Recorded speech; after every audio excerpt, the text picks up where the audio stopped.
The wind rolled across the high ridge like an invisible tide, carrying with it the dry scent of dust and juniper. The sun hung low, bruised orange against the jagged hills. The land stretched out in every direction, endless and untamed. In the fading light, a lone figure moved along the narrow ridge trail, her boots scuffing against loose stones. She kept her hat pulled low, more from habit than from the dying sun, and her eyes scanned the horizon with a quiet determination. She had been riding since dawn, though her horse had given out hours ago, leaving her to walk the last stretch alone. Her name was Clara May, a woman used to hard miles and rough country, the kind of woman who carried her own troubles without complaint. Folks in the nearby towns said she was stubborn as a mule, but out here, that sort of grit kept a person alive. She had left town behind with little more than a canteen, a small satchel, and the kind of secret that made her watch the shadows more than the sky. The ridge she climbed was steep, the kind that slanted toward the canyon floor like a warning. One wrong step, and a body could tumble straight into the rocks below, lost to dust and silence. But Clara wasn't one to scare easy. She had made it through worse storms, hunger, the unkind words of men who thought the frontier wasn't a place for women. She walked slow and steady, every muscle tight with focus. Far behind her, thunder rumbled. It wasn't from the sky, but from hooves, distant, measured, and closing in. She stopped, listening. There was more than one horse, maybe 3 or 4. Her heartbeat quickened. She knew who they were before she even turned around. Earlier that morning, she had left town with a small pouch of money that didn't belong to her. Not stolen exactly, but taken for something owed. The man she took it from didn't see it that way. He was the kind who owned half the valley and thought he owned its people too. He had sent his riders after her, and now their pursuit echoed across the canyons. Growing closer with every passing moment, Clara pressed on, her boots scraping rock. The ridge narrowed, twisting like a serpent. Below, the canyon yawned wide, painted gold and red by the setting sun. She didn't dare look down. Her breath came sharp and quick, her heart knocking against her ribs. Then she heard it again, the low murmur of voices carried on the wind. She turned, avoiding movement along the trail behind her. Riders, dark shapes against the light. Their horses climbed the slope with a steady rhythm, their riders hunched low. She couldn't outrun them on foot, not now. Her only chance was to reach the top of the ridge and find cover before they caught up. She pushed herself harder, her legs aching. The trail curved around a cluster of boulders, and for a brief moment, she was out of sight. She crouched low, her hands trembling slightly as she adjusted her footing. She could see the canyon far below, the river glinting faintly like a thread of silver. It would be a long way down. The sound of hooves grew louder. One of the riders shouted something she couldn't make out. They were close now, too close. Clara's pulse thundered in her ears. She looked around for a path, a ledge, anything that might give her a chance. The ground beneath her boots felt loose, shifting slightly under her weight. Then it happened. A sharp crack split the air, not from a gun but from the ridge itself. The earth crumbled beneath her, a jagged piece of rock breaking free. Clara gasped and reached for the nearest outcrop, her fingers scraping against stone, but it was no use. The ground gave way, and she fell. The world turned into noise and motion, the rush of wind, the sting of grit against her face, the sharp slam of her body against the slope. Pain shot through her leg, white-hot and blinding. She cried out, her voice lost in the roar of her fall. When she finally stopped sliding, she lay twisted among the rocks halfway down the canyon wall. For a long moment, she didn't move. The pain in her leg pulsed with every heartbeat. When she tried to shift, a sound escaped her, a small, broken gasp. Her right leg bent at an angle that made her stomach turn. The ridge towered above her, and she could hear the riders now, their voices faint but clear. They had stopped at the break where she'd fallen. "Did you see that?" one called out. She went over. Another voice laughed. "Let her lie there. The buzzards'll find her." Their words drifted away as they turned back, their hooves fading into distance. She was alone again, caught between the ridge and the canyon floor, too high to climb down and too broken to climb up. The sky had turned deep purple, the stars just beginning to blink awake. Cold air moved through the canyon, carrying the faint cry of a coyote. Clara swallowed hard and tried to think. She tore a piece of cloth from her skirt and tied it around her leg, wincing at the pain. She knew she wouldn't last long without help. The desert didn't forgive weakness, and night would only make things worse.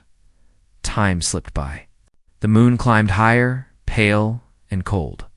The pain dulled into something distant, almost dreamlike. She stared up at the ridge, her breath shallow. Maybe this was it, she thought. Maybe her story ended here, in some forgotten canyon where no one would ever find her. Then she heard it, a sound faint and rhythmic, carried by the wind. Hooves again, but slower this time. One rider, by the sound of it. The clink of a bridle, the soft snort of a horse. She lifted her head, straining to see. A shadow appeared at the edge of the ridge, outlined against the moonlight. The rider dismounted, leading his horse closer to the drop. His voice carried down, low and steady. "You down there?" Clara's throat was too dry to answer. She tried anyway. Here she managed to whisper. "My legs broke." He crouched near the edge, squinting into the darkness. "Hold on," he called. "Don't move." She could hear him tying a rope, the faint scrape of leather against rock. Then he began his descent, steady and sure, the rope hissing softly as he lowered himself down.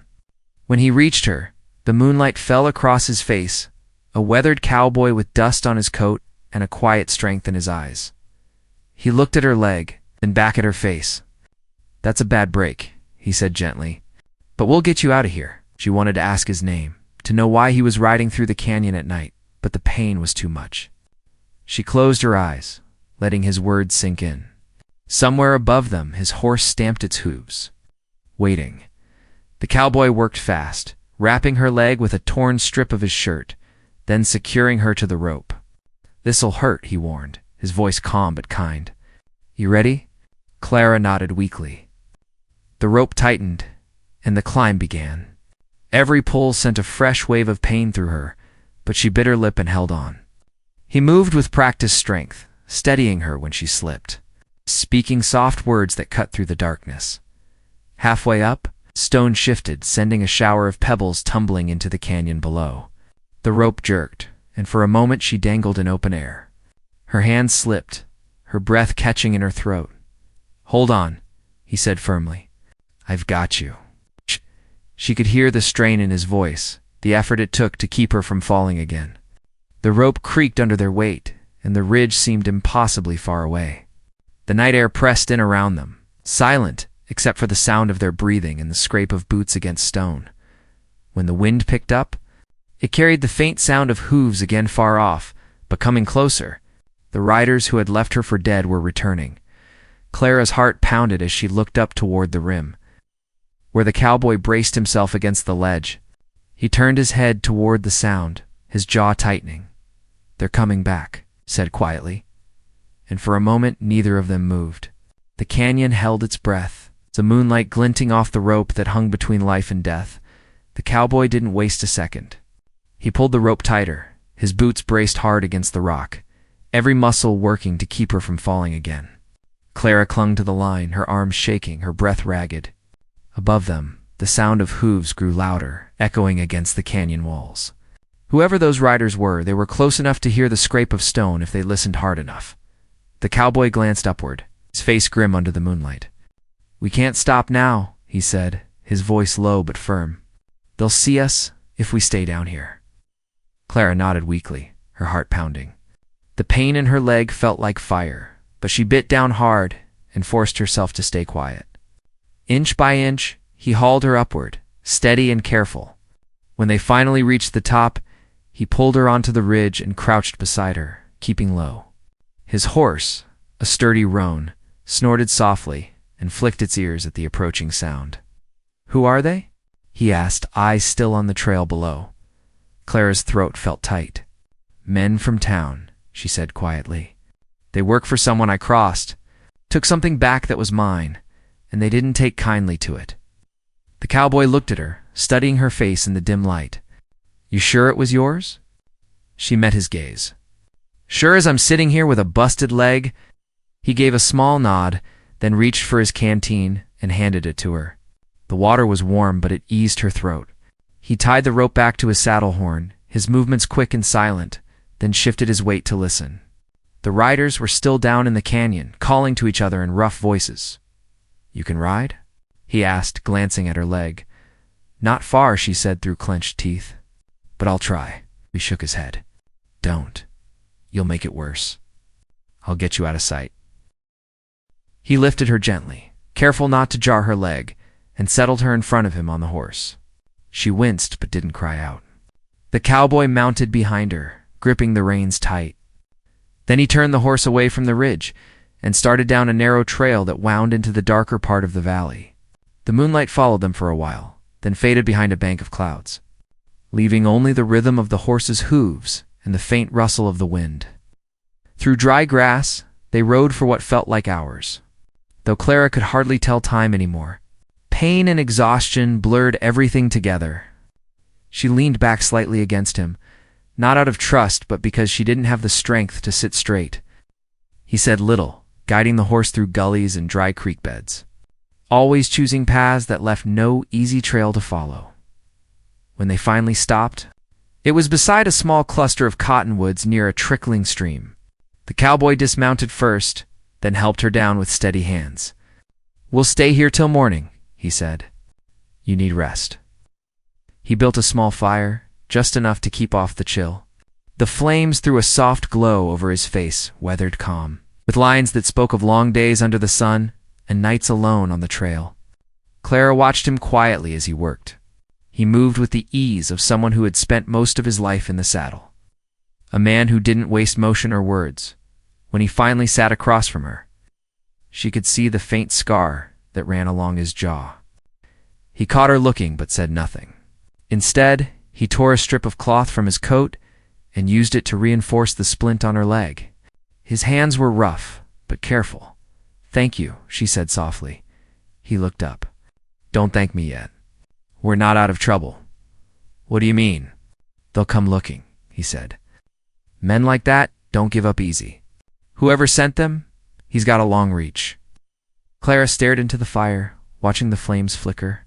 "His name's Holt," she said finally. "He runs half the ranches between here and Red Creek, thinks everything he touches belongs to him. My father worked for him till he died. Holt promised he'd pay what he owed, but he never did. That money was all my family had left." The cowboy nodded slowly. "So you went and took it yourself?" "Someone had to," she said. "He wasn't ever going to make it right." Silence settled between them. The fire popped softly, throwing sparks into the dark. Somewhere nearby, an owl hooted. The cowboy stared into the flames, thoughtful. "You've got grit," he said after a moment. "But grit won't stop a bullet. You're going to need more than that." Clara gave a tired smile. "You sound like you've been in your share of trouble." "Maybe," he said. "Or maybe I just know the kind of men we're up against." He didn't say more, and she didn't press him. But she could tell by the way he kept glancing toward the ridge that he'd seen plenty of rough times himself. Later, when the fire had burned low and the stars hung sharp and cold above them, Clara couldn't sleep. The pain in her leg throbbed, and every sound in the dark made her heart jump. She looked over at the cowboy. He sat with his back against a rock, his hat pulled low, but his eyes were open. "You didn't tell me your name," she said quietly. He hesitated before answering. "People just call me Colt," he said. It fit him somehow simple, unpolished, and sharp around the edges. "Colt," she repeated, as if testing the word. "You always ride out here alone?" He gave a small shrug. "Most of the time. Easier that way. Then why do you stop for me?" Colt looked toward the fire, the shadows shifting across his face. "Guess I couldn't ride past someone left to die. Doesn't sit right." She studied him in the dim light, trying to read what kind of man he really was. There was something steady about him, but also something haunted. He didn't talk like a man looking for company, yet there he was, risking himself for a stranger. The night grew colder. The wind picked up, rattling the dry leaves in the trees. Colt rose quietly, threw another branch on the fire, then stood listening. His hand drifted toward his holster.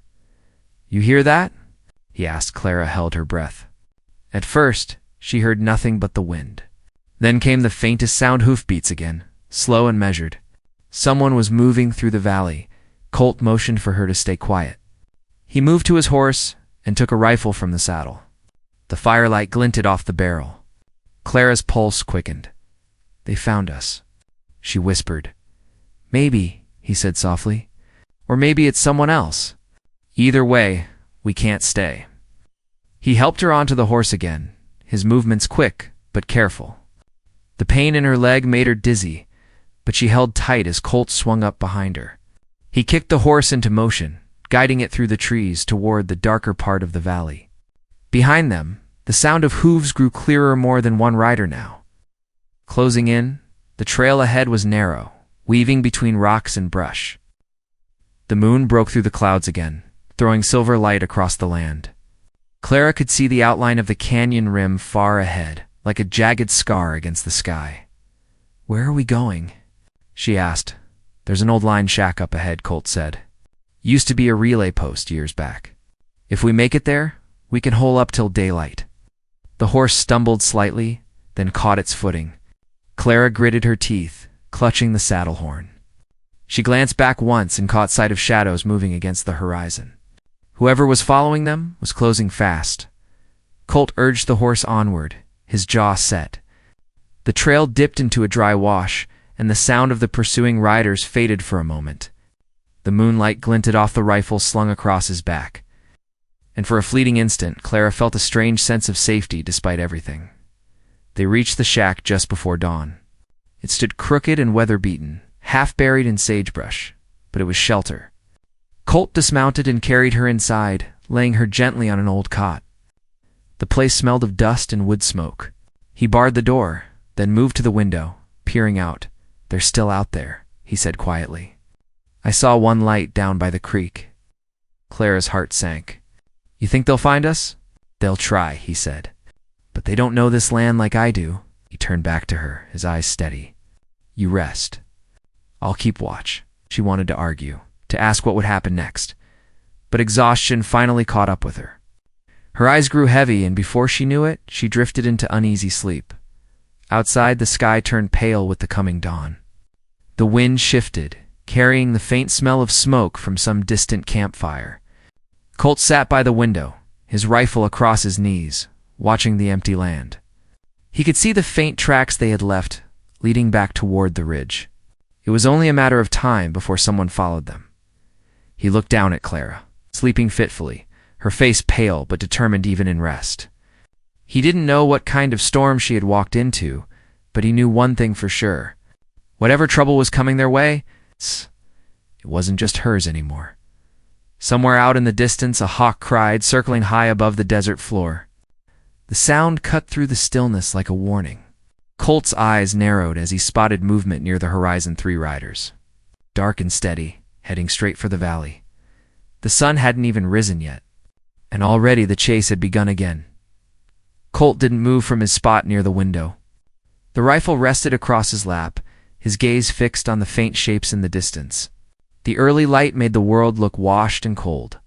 The riders were still far off, but even at that distance, he could tell they rode with purpose. They weren't travelers or ranch hands heading for work. They were hunting inside the shack. The air was heavy with dust and the faint scent of old wood. Clara stirred on the cot, her brow furrowed in sleep. When she finally opened her eyes, she blinked against the dim light creeping through the cracks in the wall. Her voice was rough. They're still coming, aren't they? Colt gave a small nod without turning from the window. 3 of them. Maybe 4. About 2 miles out, Clara pushed herself up on her elbows, wincing at the pain that shot through her leg. The splint Colt had made had kept it from worsening, but the swelling was bad. You should go, she said quietly. No sense in getting yourself caught in my trouble. Colt finally looked at her. You think I'd drag you out of that canyon just to leave you here? She hesitated, her eyes flicking away. I don't want anyone else paying for what I started. He stood and moved toward her, his steps slow and steady. You didn't start this. A man like Holty's been running roughshod over folks around here for years. Maybe it's time someone made him stop. Clara stared at him, trying to read if he meant it, or if it was just talk. But the way he said it, quiet and certain, left no doubt. Outside, the wind picked up, whistling through the cracks of the old cabin. Colt turned to the door, checking the latch, then began gathering supplies, what little there was. He filled 2 canteens, packed a few strips of jerky from his saddlebag, and reloaded his rifle. Clara watched him, her thoughts racing. She couldn't help but wonder what kind of man he really was. He carried himself like someone who'd seen too much and trusted too little. There was something in his eyes, a tiredness.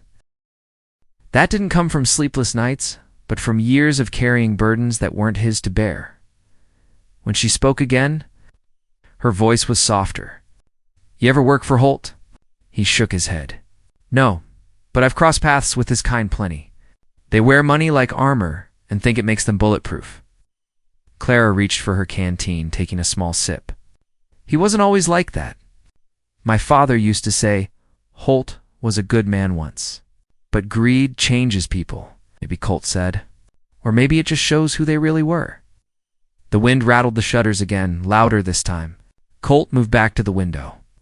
The riders had grown clearer in the distance, now distinct against the pale horizon. He could make out their hats, the glint of metal from their saddles. "They'll be here before noon," he said. "What will you do?" Clara asked. "Depends on how close they get." She looked toward the door, her stomach tight with unease. "You can't fight them all." "Maybe not," he said, "but I can make them think twice." He didn't raise his voice or sound proud when he said it. It was just a plain fact, spoken by a man who'd been in enough fights to know his odds. The hours stretched slow. The heat rose with the sun, pressing down on the valley. Colt paced outside the shack, leaving faint boot marks in the dust. Every so often he'd check the horizon, then return to the door. Clara tried to rest, but her mind wouldn't quiet. Every sound made her flinch, the groan of the old wood, the cry of a hawk circling overhead, the low creak of Colt's saddle when he shifted his weight. By late morning the riders had split up. Two veered off toward the ridge, the other 2 cutting straight for the valley floor. Colt spotted them easily. "They're spreading out," he said. "Trying to box us in?" "What do we do?" Clara asked. "We move before they close the gap." She frowned, glancing at her leg. "I can't ride fast." "I know," he said. "That's why we'll ride smart." He saddled his horse quickly and helped her mount again. Every motion was careful, but she could see the worry hidden behind his calm. They set off toward the back of the valley, where the ground rose into narrow gullies and rock outcrops. It wasn't an easy path, but it offered cover. The ride was rough. Clara gripped the saddle horn, her body tense from pain and fear. The sound of hooves carried across the wind now, closer and sharper. Colt guided the horse into a dry ravine, its walls steep and shadowed. "Hold on," he said, spurring the horse forward. They rode until the ravine widened into a small hollow surrounded by rock. Colt slowed the horse and stopped beside a fallen tree. "We'll rest here," he said. "They'll pass right by if we stay quiet." He helped her down and pulled the horse behind the rocks, keeping it hidden. Then he crouched beside her, his eyes fixed on the mouth of the ravine. The sound of riders drew nearer, voices echoing faintly. Clara held her breath. "Spread out," one of the men called. "They couldn't have gone far," another voice answered, rough and familiar. "Boss wants her alive." "The man too, if he's with her," Holt's men. Clara felt her chest tighten. She glanced at Colt. His face didn't change, but his hand moved to his revolver. The riders came into view for a moment, dark shapes framed against the sunlight. Dust swirled around their horses' legs. They scanned the ground, searching for tracks. One of them dismounted, kneeling to study the dirt. Colt leaned close to Clara, his voice barely above a whisper. "Don't move. Don't breathe if you can help it."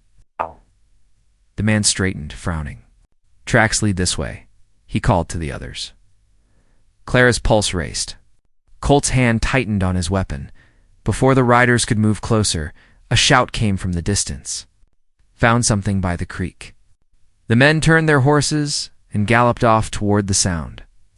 The noise faded, leaving only the wind and the slow thud of Clara's heartbeat. Colt exhaled slowly. That was close. Clara let out the breath she'd been holding. How long do you think they'll keep looking? As long as Holt pays them, Colt said. Which means we'll need to find a way to end this before they corner us again. She looked at him, confused. End it how? He didn't answer right away. Instead, he adjusted his hat and checked the rifle. I know a place up north, he said after a moment. An old ranch that's been abandoned for years. We can hole up there till your leg heals. But if Holt's sending men this far out, hiding won't be enough. So what then? Colt finally met her eyes. We go after him first. The words hung heavy in the air. Clara shook her head. You'd go up against Holt? You'd never make it out alive. Colt gave a faint, tired smile. I've had folks say that before. They didn't move for a while after that. The sun dipped lower, shadows stretching long across the ravine. Clara sat in silence, trying to understand the man who had saved her. She didn't know his past, but something about him felt familiar in spirit, someone, marked by loss, but still standing. When night fell again, Colt built a small fire between the rocks. The flickering light softened his expression, but his eyes stayed alert. He handed Clara a piece of jerky, then leaned back against the stone. You ever think about what you'll do if you make it out of this? He asked quietly. She stared into the flames. I used to dream about starting over. Maybe somewhere near the river, a small patch of land. But dreams don't last long out here. They do if you fight for them, Colt said. She smiled faintly. You sound like my father. He looked up. He was a good man? The best, she said. He taught me how to ride, how to fix a fence, how to read the sky before a storm. But Holt took everything from him. The debt, the land, the pride. After he died, there wasn't much left to lose. Colt poked the fire with a stick. Then maybe it's time Holt lost something for a change. Clara watched him, unsure what to say. She could see the resolve hardening in his face. For a moment, she almost believed he could do it, that this quiet, worn cowboy could stand against the kind of man who ruled half the territory. Far off in the distance, a wolf howled. The sound rolled through the night air, lonely and wild. Colt lifted his head slightly, listening. We'll move at dawn, he said. The longer we sit, the easier we are to find. Clara nodded, though worry gnawed at her. She didn't know what kind of plan he had, or how far his courage would carry them. All she knew was that the man who had come out of the night to save her was now part of something bigger than either of them had planned. As the fire burned low, she caught a glimpse of him silhouetted against the glow, steady, quiet, and watchful. The weight of the coming storm hung heavy between them, unspoken but real. Somewhere beyond the hills, men rode for their lives and for the bounty Holt had promised. And though the desert slept under the cold stars, the fight that waited ahead was only just beginning. The dawn came slow, stretching pale light across the valley. The world was still, except for the quiet sound of Colt saddling his horse. Clara sat nearby, the cold biting through her as she tightened her shawl around her shoulders. Her legs still ached, but she had grown used to the pain. It was the silence between them that pressed hardest now, full of things unsaid. Colt had been awake all night, his eyes never leaving the horizon. When he finally spoke, his voice was calm but heavy. We ride north today. If we cut through the dry gulch, we can reach that old ranch by sundown. Holt's men won't stop hunting till they find us, but they'll think we doubled back south. Gives us a little time. Clara looked at him, studying his face in the gray light. And when we get there? He adjusted the saddle cinch and glanced her way.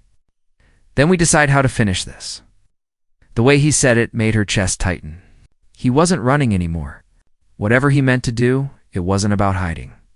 He helped her onto the horse and climbed behind, steadying her as the animal began to move.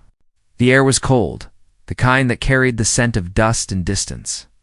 The land stretched wide and empty, every ridge and hollow painted gold by the rising sun. They didn't talk much as they rode. Words felt small against the weight of what waited ahead. By midday, they reached the gulch. It cut deep into the land, narrow and twisting, its walls carved smooth by years of wind and rain. Colt guided the horse along the rocky bottom, the sound of hooves muffled by the sand. Clara kept looking over her shoulder, expecting to see riders cresting the ridge behind them. But the horizon stayed empty, still. She couldn't shake the feeling they were being followed. "Colt," she said quietly, "you ever get the sense someone's close, even when you can't see them?" He didn't answer right away. His eyes scanned the cliffs above. "Always," he said finally. "It's what keeps you alive." Not long after, they came to a fork in the gulch. Colt stopped the horse, listening. The wind whispered through the rocks. Then, faint but clear, came the distant echo of a whinny. Colt's jaw tightened. "They're behind us." Clara's stomach turned. "How far?" "Close enough." He dismounted, helping her down. "We can't outrun them with your leg like this," he said. "We'll make a stand if we have to." The word stand made her heart skip. She knew what he meant, but before she could argue, Colt led the horse into a narrow crevice between the rocks. It opened into a small hollow hidden from view. He tied the reins loosely and moved to the edge. Crouching low to watch the gulch, the hoofbeats grew louder, steady and sure. Clara could see shadows moving along the bend line of riders cutting through the canyon, rifles glinting in the sun. There were at least 5 this time. Colt took a slow breath and lifted his rifle. "If they find us, stay behind the horse," he said. "Don't move till I tell you." Clara's pulse raced. "Colt, there's too many." "Maybe," he said. "But they'll have to come close to find us." The riders drew nearer. She could hear their voices now, gruff, careless laughter, the kind that came from men who thought they had already won. One of them, a tall man in a dark coat, stopped his horse and pointed toward the cliffs. "There," he called out. "Tracks head this way." Colt shifted slightly, raising the rifle to his shoulder. His eyes narrowed, steady as stone. The air seemed to hold its breath. The first shot rang out sharp and clear. One of the riders shouted, his hat flying from his head as the bullet grazed him. Chaos followed. Horses reared, men scrambled for cover, dust filled the air. "Go." Colt barked, motioning to Clara. She ducked low, crawling behind the rocks as bullets struck the stone around them. Colt fired again, each shot precise and deliberate. He wasn't wasting ammunition, but the men regrouped fast. One shouted orders, and 2 began circling wide, trying to flank them. Colt cursed under his breath. He dropped to one knee, reloading, then handed her a small revolver. "Take this," he said. "If they get too close, don't think. Just shoot." Her hands trembled as she took it. "I've never. You will if you have to." The words weren't harsh, just certain. He turned back to the gulch and fired again. One of Holt's men fell from his horse, crashing into the dust. The others ducked low, returning fire. The air buzzed with the sharp snap of bullets and the echo of huff, beats. Clara pressed her back to the stone, her heart hammering. She could smell the sharp temps of gunpowder. Colt's voice cut through the noise. "Stay low." She risked a glance. The man in the dark coat had dismounted and was creeping along the rocks, rifle in hand. Colt spotted him at the same moment. He fired once more, the shot cracking through the air. The man spun and dropped, his rifle clattering beside him. For a moment, the gulch fell silent except for the horse's panicked snorts. Then one of the men shouted, "Fall back. He's got high ground." The riders retreated down the canyon, disappearing into the dust. Colt stayed still, waiting. When the last echo faded, he lowered his rifle, his shoulders tense. Clara let out a shaky breath. "Are they gone?" "For now," he said. "But they'll be back." He turned to her, his expression softer now. "You did good. You kept quiet." She managed a small, tired smile. "You didn't give me much choice," he almost smiled back, but his eyes stayed on the canyon. "They'll go report to Holt. When they do, he'll send more men. We've got to move." Clara nodded, trying to steady herself. Her leg throbbed, but she didn't complain. Colt helped her onto the horse again and climbed behind. They rode out of the gulch, following a narrow trail that wound north through the scrubland. And as the day stretched on, the land began to change. The ground grew rougher, scattered with sage and brittle grass. The air shimmered with heat. Clara could feel Colt's arm around her, steadying her against each jolt of the saddle. She wanted to ask what he planned to do when they reached Holt's ranch, but something in his silence told her he already knew. By evening, the sun dipped low, setting the land ablaze in red and gold. They reached the ridge overlooking a wide valley. Down below, half hidden by trees, stood the old ranch, weathered but still standing, its roof sagging under years of neglect. Colt stopped the horse, surveying the place. "We'll stay there tonight," he said. "It's a good spot to rest, and if they track us, I'll see them coming before they see us." They reached the barn first. Inside, the air was thick with the smell of dust and hay long turned brittle. Colt led the horse into a corner and unfastened the saddlebags. He found an old lantern and struck a match, its glow flickering across the wooden walls. Clara sat on a hay bale, her face pale but determined. "How long do you think before they catch up?" "Not long," he said. "They'll ride through the night." He cleaned his rifle, his movements careful and methodical. Then he paused, looking at her. "You sure you still want to see this through?" She nodded. "If we run, he wins again." "I'm tired of running." Something like pride flickered in his eyes. "Then we'll make a stand here." The night deepened around them. The stars came out one by one, cold and bright. Colt sat near the barn door, listening. Every sound seemed sharper: the creak of wood, the rustle of wind through dry grass, the distant howl of a coyote. Clara tried to rest, but her thoughts kept circling back to Holt. She remembered his voice. Smooth and confident, the way he used to ride through her father's land as if he owned it. The memory filled her with a quiet anger that steadied her more than fear ever could. Near midnight, Colt stirred. He rose silently and moved to the doorway. Clara followed his gaze.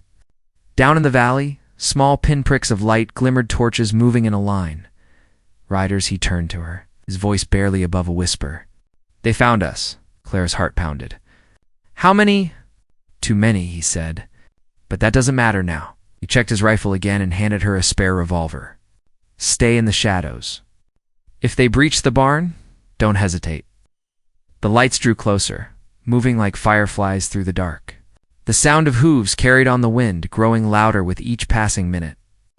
Colt stood tall in the lantern light, calm but ready. The kind of calm that comes from accepting whatever comes next.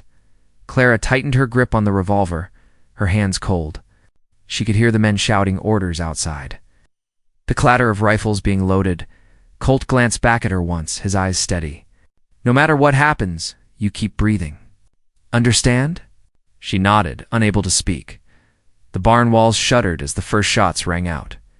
The windows shattered, dust and smoke filled the air.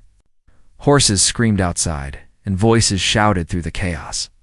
Colt returned fire, his rifle cracking through the noise. The fight had come to them, just as he'd known it would, and as the night lit up with fire and gun smoke, the fate of both their lives hung in the balance. Waiting for the moment that would decide everything, the gunfire tore through the night, echoing across the valley like thunder rolling off the mountains.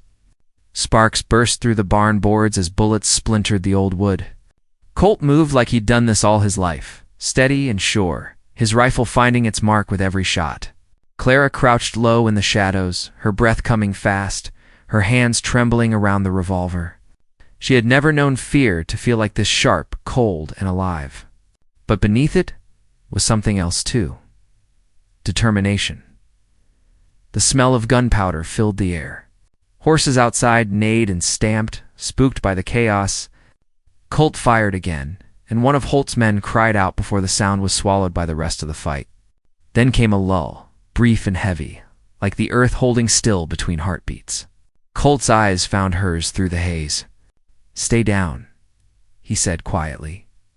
A voice boomed from outside. "You can't hold out forever, Cowboy. Holt wants her alive, but he don't care what happens to you." Clara's heart jumped. She knew that voice.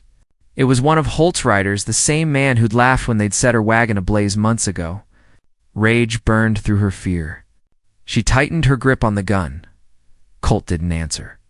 He just reached for more ammunition, calm as a man waiting for dawn. "They'll rush us soon," he said. "When they do, I'll draw their fire. You stay hidden until I say otherwise. But Clara shook her head. I'm not hiding anymore.